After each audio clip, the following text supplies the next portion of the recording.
Good morning. I'm Mike from San Juan Citizens Alliance.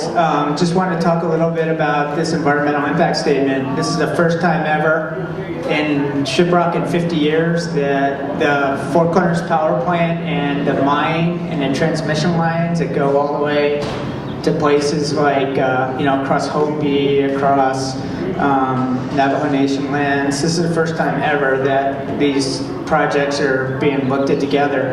And you got this like whopping document that came out and was written by a bunch of people up in Denver and some consulting company out of California that also happens to be from Australia originally.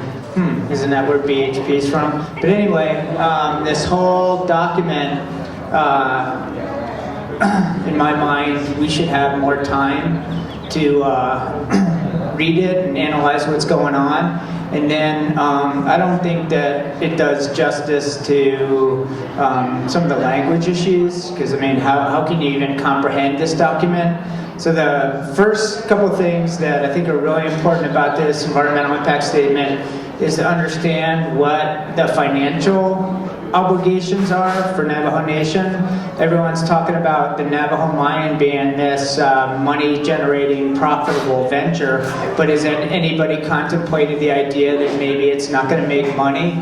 And this is all part of a transitional energy scenario for the Navajo Nation. And so what's happening nationally? Are other people and entities and companies buying coal mines and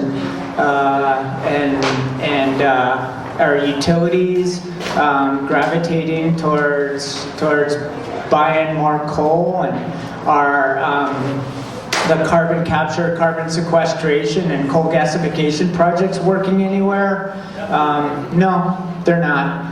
So anyway, this environmental impact statement gives people the opportunity to ask these sort of questions.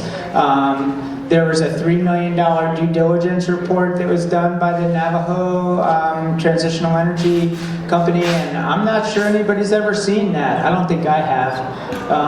And these are the sort of things that are going to sort of matter as we move on. So right now they're saying that you have until May 27th to write comments on the environmental impact statement, and that time period should be extended. And then, again, sort of the whole financials of this situation is like the Navajo Nation is going to have to pay BHP Billiton back within a couple years on the $85 million purchase. And then there's things like $150 million associated with bonding.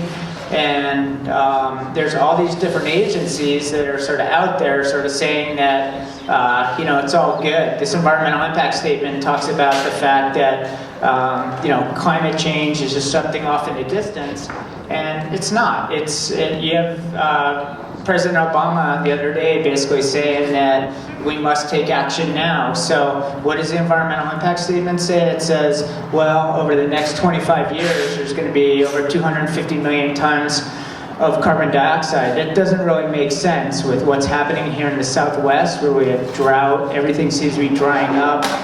Also, what are the opportunities to shift direction economically? The environmental impact statement just talks about how solar isn't really reliable, and that same old sort of tired kind of, we can't do this here. So the Department of Interior has a big responsibility in preparing this environmental impact statement, and I think it's incumbent upon all of us who live in this region to kind of say, hey, wait a minute, this document needs to be fleshed out a lot more, talking about what it would mean for drought, climate change, economics. Is the Navajo Nation really going to prosper from Navajo Mine? I think that's a huge question. And then also, is Arizona Public Service Company really going to invest all the money needed for pollution controls? They're not keeping that facility going without putting in big pollution controls. So anyway, yeah, thanks.